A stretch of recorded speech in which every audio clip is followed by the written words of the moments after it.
오늘의 말씀 마태복음 22장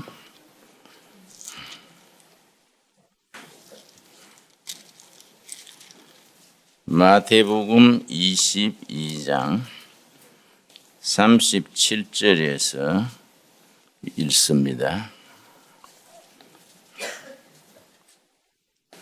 예수께서 이르시되 너 마음을 다하고 목숨을 다하고 뜻을 다하여 주 너의 하나님을 사랑하라 하셨으니 이것이 크고 첫째 되는 계명이요 둘째도 그와 같으니 너 이웃을 너 자신과 같이 사랑하라 하셨으니 이 두 계명이 온 율법과 선지자의 강령이니라.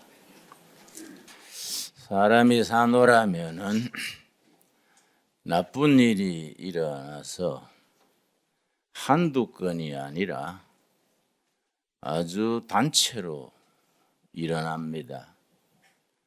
신기하게 나쁜 소식, 나쁜 일이 한두 건만 생기는 것이 아니라 줄줄이 일어납니다. 근데 그 시기를 잘 견디고 나가면 좋은 일도 또 단체로 오게 됩니다. 우리 세 주째 설교 제목이 같습니다. 성공하는 사람들의 조건이 있다. 사람들마다 성공하기를 바라지만은 실제는 성공하는 사람보다가 실패에 이르는 사람들이 더 많다. 왜 그럴까? 저는 특별히 실패한 사람들 대상으로 선교를 쭉 해왔습니다. 청계천 빈민촌이 그렇고 농촌 개척지가 그러고 공동체가 그러고 늘 실패한 사람들이 모여서 같이 지나왔기 때문에 그게 나한테 이문입니다. 정직하고 자질도 있고 참 좋은 분인데 그 좋은 꿈, 좋은 뜻을 이루지 못하고 실패하는 사람들을 여러 명 봐왔습니다. 근데 같이 지나보면요.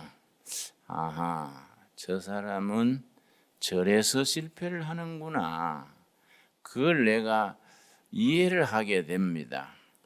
또 성공한 사람들도 보면 옆에서 지켜보면은 저 사람은 저런 장점이 있어서 성공을 하는구나 보게 됩니다.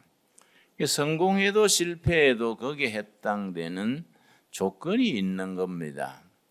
제가 첫째 주에는 성공한 사람들의 공통된 특징으로 첫 번째, 아주 작은 일에 세심하게 책임감 있게 성실을 다하더라.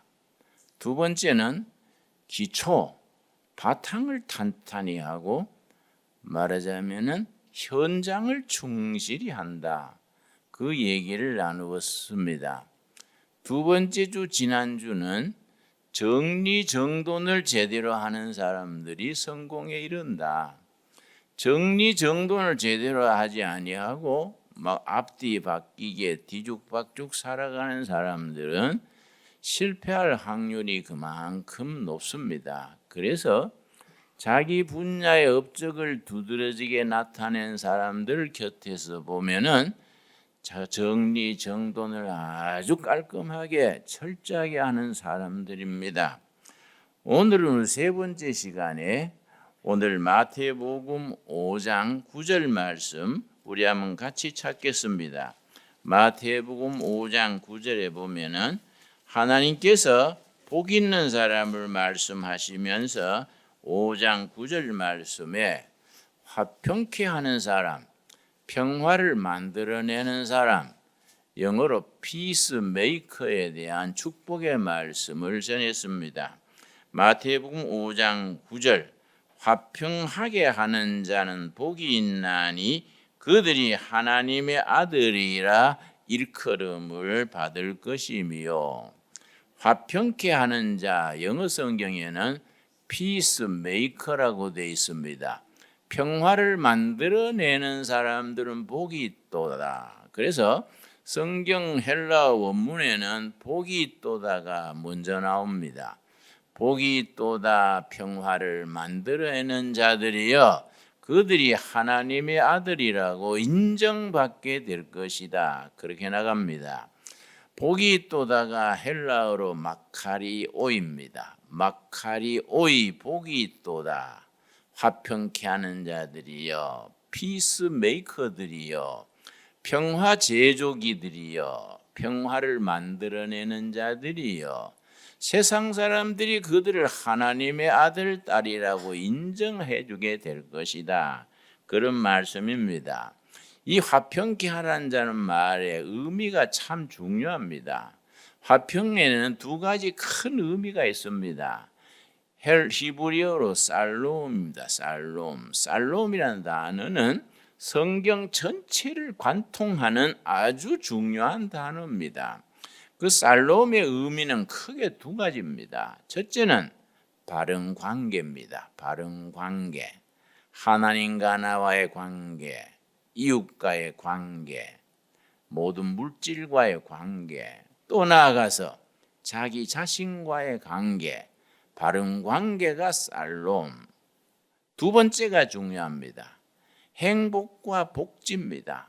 이 살롬, 화평이란 단어가 진정한 행복과 복지. 그런데 예수님이 말씀하시는 복은 행복과 복지를 자기가 누리는 사람이 아니고 다른 사람을 행복하게 하기 위해서, 다른 사람을 복되게 하기 위해서, 타인의 복지를 위해서 자기는 헌신하고 희생하고 손해보고 잠 못 자고 그런 사람을 말합니다. 그래서 화평을 누리는 자들은 복이 있나니 이게 아닙니다. 우리는 그렇게 받아들이기 쉽습니다.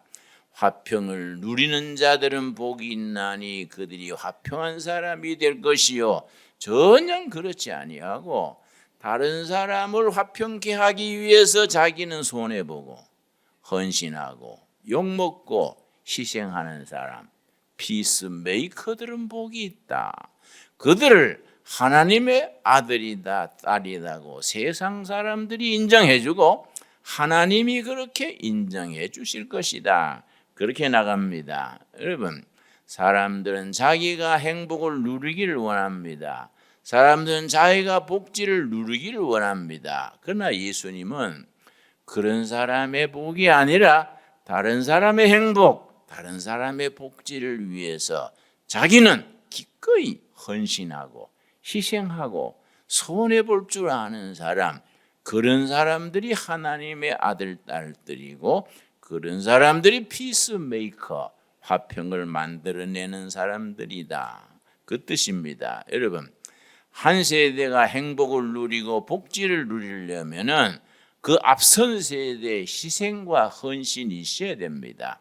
한 세대가 고난당하고 헌신하고 희생하고 그 바탕 위에서, 그 밑거름 위에서 다음 세대가 화평을 누리게 됩니다. 저는 우리 어머니 자주 생각합니다. 우리 어머니 7년 전에 하늘나라 가셔서 지금 하늘나라에 계시고 계십니다. 우리 어머니는요, 참 특별하셨습니다. 내가 고등학교 때 공부하기 싫어서 가출을 해서 18달을 저 여수, 순천, 통영, 진해, 진주 다니다가 18달 만에 돌아왔는데 내 어머니한테 와서 어머니 나 이제 그만 다니고 공부하랍니다. 그랬더니 어머니가 얼마나 기뻐하시는지 그래 내가 새벽마다 기도 제목이 네 돌아와서 공부하는 기다. 너는 그렇게 인생을 보내기에는 아까운 애야.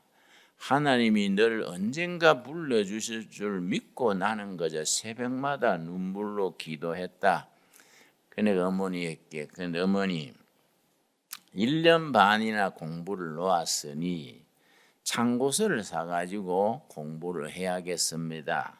창고서 살 값을 좀 구해 주십시오 했더니 우리 어머니께서 그래 얼마나 될까? 내가 대충 얼마쯤 될 겁니다. 요즘 말하면 한 3만 원 될 겁니다. 그랬더니 내가 내일 가서 구해 올게. 그러고 우리가 잤지요. 그 다음 아침에 어머니가 일찍이 나섰습니다. 근데 밤 9시가 지나도록 돌아오지를 않으셨습니다. 난 혼자서 책 보다가 쉬다가 어머니 기다렸는데 9시 지난 뒤에 어머니가 오셨어요. 오셔서는 네 책값이 여기 있다. 그러고 줬습니다. 아유 어머니 감사합니다. 이 구하시느라고 늦게 오셨네요. 그러고 나는 공부하고 있는데 공부하다가 보니까 어머니가 바닥에 주무시는데 수건을 쓰고 주무셨습니다. 어머니는 왜 주무시면서 수건을 쓰고 주무시나 하고 내가 수건을 벗겨드리다가 놀랬습니다. 어머니 머리카락이 하나도 없었습니다. 그때는 가발 산업이 유행하던 때입니다. 어머니는 비닐을 찌르시니까 머리가 길지요. 하루 종일 친척 집에 다니면서 아들 책값 구하러 다니다가 못 구하시니까 가발 가게 가서 그 탐스러운 머리카락을 다 팔아서 그걸로 책값을 구해 오신 겁니다. 내가 그때 아주 무릎을 꿇고 서원을 했습니다. 내가 이 어머니 잘 모시고 어머니 행복하게 해드려야지. 그러고 내가 악착같이 공부했습니다. 아주 내가 공부하기가 지루해지면은 어머니 머리카락 생각하는 겁니다.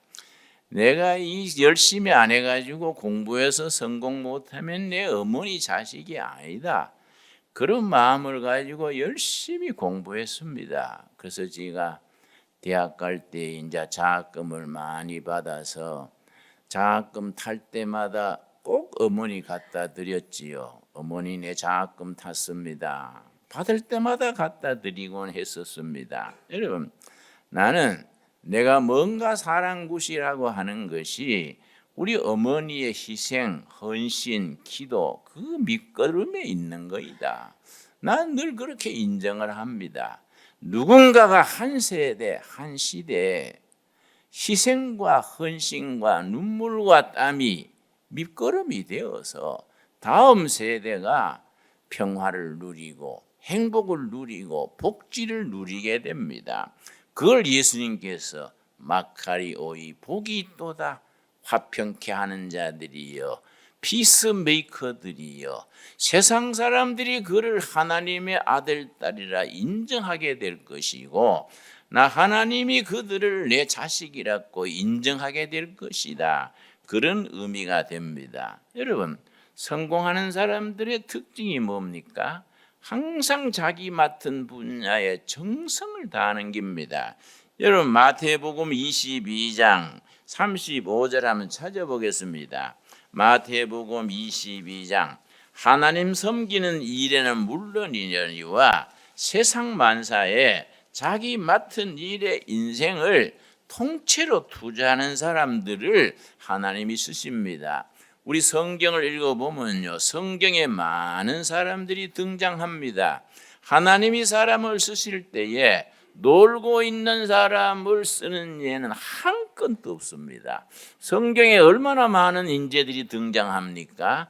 그러나 하나님은 타작하는 사람, 밭이랑 농사 짓는 사람, 고기 낚는 사람, 뭔가 자기 일에 열심을 하고 있는 사람을 불러 세우셔서 일꾼으로 세우셨지 어영부영 놀고 낮잠 자고 있는 사람을 하나님이 일꾼으로 불러 세운 적은 단 한 건도 없습니다. 자기 하는 일에 인생을 투자하고 신명을 다하고 그런 사람을 하나님이 쓰십니다. 그런 사람이 성공으로 나가는 겁니다. 마태복음 22장 35절 말씀 예수께서 이르시되 너 마음을 다하고 목숨을 다하고 뜻을 다하여 주 너의 하나님을 사랑하라. 하나님 사랑이든 자기 직업이든 자기 인생길이든 마음을 다하고 목숨을 다하고 뜻을 다하고 정성을 다하는 전심전력 집중해서 자기 삶을 거기에 불태우는 사람, 그 사람을 하나님께서 사랑하십니다. 그 사람을 축복하시고 사용하십니다. 그런 사람을 통해서 하늘의 뜻을 땅에 이루시고, 그런 영적인 일뿐 아니라 세상적인 일에도 자기 맡은 일에 전심전력 집중해서 인생을 투자하는 사람, 그런 사람들이 하나님의 일에, 자기 맡은 일에 업적을 나타내게 됩니다. 여러분, 열왕기상 보면은 하나님의 사람 엘리야의 이야기가 있습니다. 열왕기상 18장 41절 한번 찾아보겠습니다. 열왕기상 18장에 하나님의 사람 엘리야가 모두 바알 밑에 무릎을 꿇고 바알 편에 줄 서고, 여호와 앞에서는 사람들이 다 변절하고 숨어버리고 기피했습니다. 그런데 엘리야는 목숨 걸고 아니다, 바알은 가짜다, 참신 진짜는 여호와 하나님이다, 그러고 목숨을 던졌습니다. 열왕기상 18장 41절입니다. 엘리야가 아합에게 이르되 올라가서 먹고 마시소서, 큰 빗소리가 있나이다.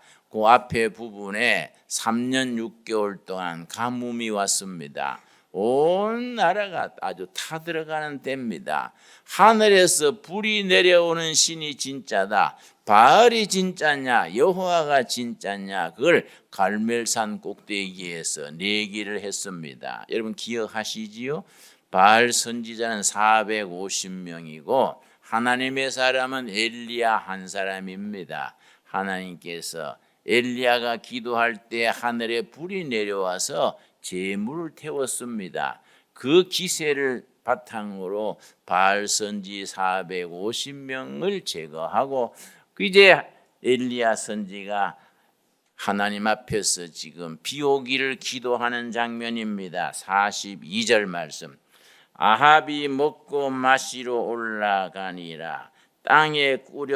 아합이 먹고 마시러 올라가니라. 엘리야가 갈멜산 꼭대기로 올라가서 땅에 꿇어 엎드려 그의 얼굴을 무릎 사이에 넣고 이스라엘의 관습에 목숨 걸고 기도할 때, 하나님 이 기도 안 들어주시면 나는 여기서 죽을랍니다. 목숨을 걸 때 무릎 사이에 이마를 받고 얼굴을 땅에 대고 무릎 사이에 이마를 받고 기도를 합니다. 그 기도는 사생결단하고, 내가 기도하다가 하나님의 응답이 없으면 이 자리에서 죽습니다. 그런 기도의 자세가 지금 무릎 사이에 그렇게 두 발 사이에 무릎을 꿇는 겁니다. 43절. 그의 사환에게 이르되 올라가 바다 쪽을 바라보라. 그가 올라가 바라보고 말하되 아무것도 없나이다. 이르되 7번까지 다시 가라. 이 바다는 지중해입니다. 지중해 서쪽 지중해에서 구름이, 비를 실은 구름이 와서 이스라엘 땅에 비가 쏟아집니다. 엘리야가 3년 6개월 가문 하늘에서 무릎 사이에 얼굴을 받고 목숨을 걸고 자기 사환을 시켜서 지중해 쪽 하늘에 구름이 떴는가 보라. 가서 아무것도 없습니다. 그냥 푸른 하늘밖에 없습니다. 엘리야가 7번까지 가라. 7번까지 또 가라. 또 가라. 목숨 걸고 기도하면서 7번 보냈습니다. 44절 말씀. 드디어 7번째 이르렀으는 그가 말하되 바다에서 사람의 손만한 작은 구름이 일어나나이다. 이르되 올라가 아합에게 말하기를 비에 막히지 아니하도록 마차를 갖추고 내려가소서 하라. 7번째 사환이 와서 지중해 하늘 쪽에 손바닥만한 구름이 떴습니다. 엘리야가 됐다, 그거다. 거의 하나님이 비를 주시는 사인이다. 손바닥만한 구름입니다. 그 넓은 하늘에 손바닥만한 구름을 보고 하나님의 사람은 비 오는 소리를 듣는 겁니다. 세상 사람들은 맑은 하늘 보고 아무도 듣지 못하는데 하나님의 사람은 손바닥만한 구름을 보고 하나님이 보내는 빗소리를 듣는 겁니다. 세상 사람들이 느끼지 못할 때 느끼는 것이고 보지 못할 때 보는 것이고 꿈꾸지 못할 때 미리 꿈꾸는 겁니다. 손바닥만한 구름이 떴나이다. 그러니까 됐다. 임금에게 전해라. 비를 피하라고 그러라. 여러분, 엘리야는 지중해 하늘에 사람 손바닥만한 구름 하나 보고 하나님의 메시지를 읽는 겁니다. 하나님의 계시를 읽는 겁니다. 우리 신앙인은 그래서 위대합니다. 세상 사람들은 꿈꾸지 못할 때, 세상 사람들은 짐작하지도 못할 때 우리는 영으로 듣는 겁니다. 영으로 보는 겁니다. 그래서 예수님께서 뭐라 그랬습니까? 눈 있는 자 볼지어다. 다 보고 있는 사람 앞에 예수님이 눈 있는 자 볼지어다. 귀 있는 자 들을지어다. 멀쩡하게 귀로 듣고 있는 사람 앞에 귀 있는 자 들을지어다. 뭘 보고 뭘 듣습니까? 세상 사람들이 육의 눈으로 보지 못하는 것을 영적인 눈으로 하나님을 통해서 보는 겁니다. 세상 사람들은 듣지 못하는 것을 심령 깊은 곳에서 우러나오는 하나님의 음성, 영의 소리, 하늘의 소리를 듣게 됩니다. 우리 은혜가 깊어져서 그런 엘리야와 같은 단계로 우리 영적으로 진보가 이루어질 수 있기를 바랍니다. 세상 사람들이 희망이 없다 할 때 무슨 소리야? 지중해 하늘에 손바닥만한 구름이 뜬 걸 모르느냐? 그것이 하나님이 우리에게 주시는 희망이다. 여러분, 이게 영적인 사람이 가지는 축복입니다. 여러분, 우리 둘의 가족들은 세상 사람들이 보지 못하는 것, 세상 사람들이 누리지 못하는 것을 누릴 수 있는 영적인 안목을 가져야 합니다. 예레미야서 33장 2절과 3절, 우리에게 주시는 하나님의 약속입니다. 우리가 이 말씀을 지금 우리들에게 살아계신 하나님이 주시는 살아있는 약속의 말씀으로 받을 수 있어야 합니다. 예레미야 33장 2절 말씀, 이 일을 행하시는 여호와, 무슨 말씀입니까?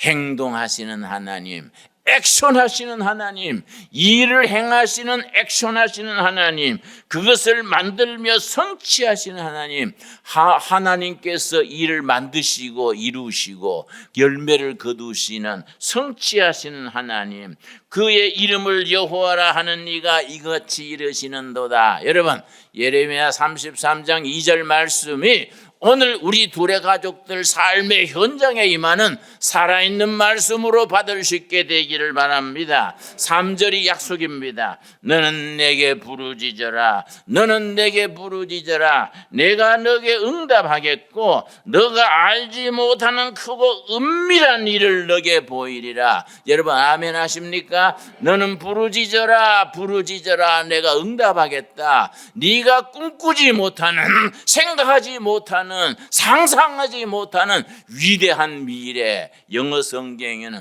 Great future, 위대한 미래, 네가 부르짖고 부르짖어라. 내가 그 부르짖음에 응답해서 네가 지금 짐작 못하고 상상하지 못하고 꿈꾸지 못하는 Great future, Great hope, 위대한 희망, 위대한 미래를 보여줄 것이다. 하나님의 약속의 말씀으로 함께 받을 수 있게 되기를 바랍니다. 네가 알지 못하는 크고 은밀한 일을 너희들의 상상력으로는, 너희들의 상식으로는 꿈꾸지 못하는 위대한 미래를 너희들의 삶 속에서, 너희 재단에서, 성도들의 삶의 현장에서 보여주게 될 것이다. 이 약속의 말씀이 우리 아들, 딸, 손주 대대로 이어질 수 있게 되기를 바랍니다. 우리에게 주시는 말씀으로 믿어야 됩니다. 예수님께서 말씀하셨습니다. 너희가 믿느냐? 믿는 자는 하나님의 영광을 보리라 하셨습니다. 그러고 말씀하셨습니다. 주셨습니다. 그러나 내가 세상에 다시 올 때에 참 믿는 자를 보겠느냐? 사람들이 믿지를 못해요. 참 믿는 자를 보겠느냐? 믿는 자를 통해서 우리 주님께서는 역사하시기를 원하시는데, 불행하게도 세상 말이 가까워지면은 믿는 자가 없어진다는 겁니다. 내가 다시 오는 날 참 믿는 자를 보겠느냐? 오늘 성령께서 이 자리에 임하셔서 여기에 참 믿는 자가 있다, 믿는 대로 될지어다, 너희들이 부르짖고 부르짖으면 내가 응답하여서 상상하지 못하는 크고 위대한 미래를 보여줄 것이다, 우리에게 주시는 약속으로 받을 수 있게 되기를 바랍니다. 기도하겠습니다. 주님 은혜를 감사드립니다. 우리에게 주신 약속을 믿습니다. 하나님 앞에서 우리가 너희들은 평화를 만드는 자, 너희 자신이 희생하고 헌신하고 한 세대가 땀 흘려 일하고 희생함으로 위대한 내일을 만들어가는 화평케 하는 자로 세워주시옵소서. 그리하여 세상 사람들이 우리를 걸어 하나님의 아들, 딸이라고 인정하게 하여 주시옵시며, 하나님이 우리를 하나님의 자녀라고 세워주시옵소서. 마음을 다하고 목숨을 다하고 정성을 다하고 힘을 다하여 하나님을 사랑하라. 너희가 부르짖고 부르짖어라. 행동하시는 하나님 내가 응답하겠고, 너희가 생각하지 못하고 꿈꾸지 못하고 희망하지 못하고 기대하지 못하는 위대한 미래를 너희들 통하여 이루어 주리라는 말씀 감사함으로 받게 하여 주시옵소서. 내가 세상에 다시 오는 날 참 믿는 자를 보겠느냐? 탄식하신 주님이시여, 동두천 세목걸이 골짜기에 참 믿는 자를 있다고 인정하여 주시옵소서. 예수님 이름 받들어 기도드려 사옵나이다. 아멘.